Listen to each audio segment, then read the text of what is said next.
Ahojte.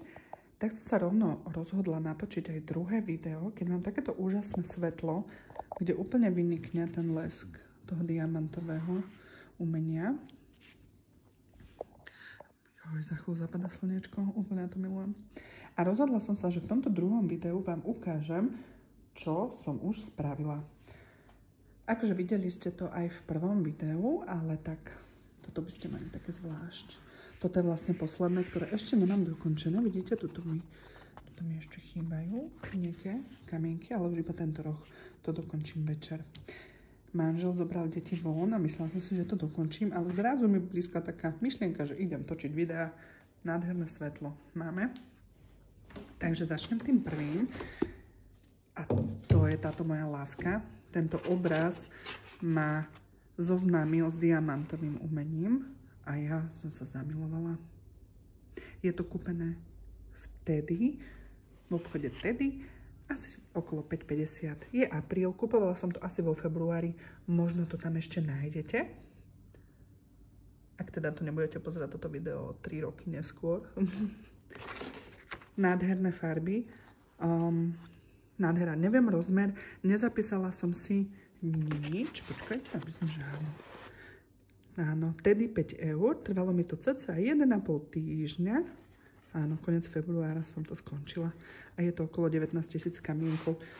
Teraz som sa spomenula, no vidíte. Ale rozmer neviem, musím to odmerať. Asi 50 na 40, 28 krásnych farieb.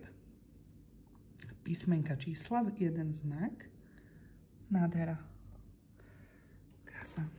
Ukážeme to aj na tom slniečku. Milujem. Takže toto bol ten môj prvý.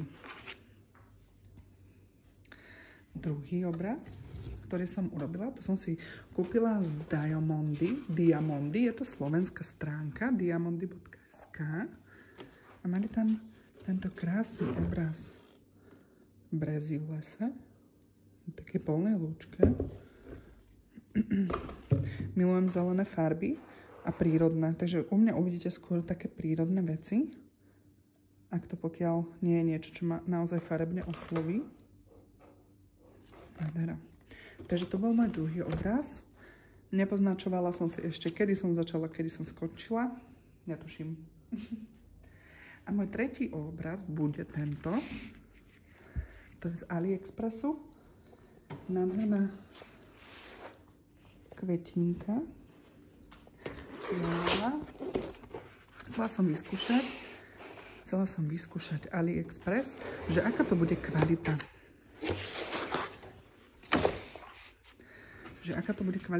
A myslím si, že dobré. Ako to Teddy.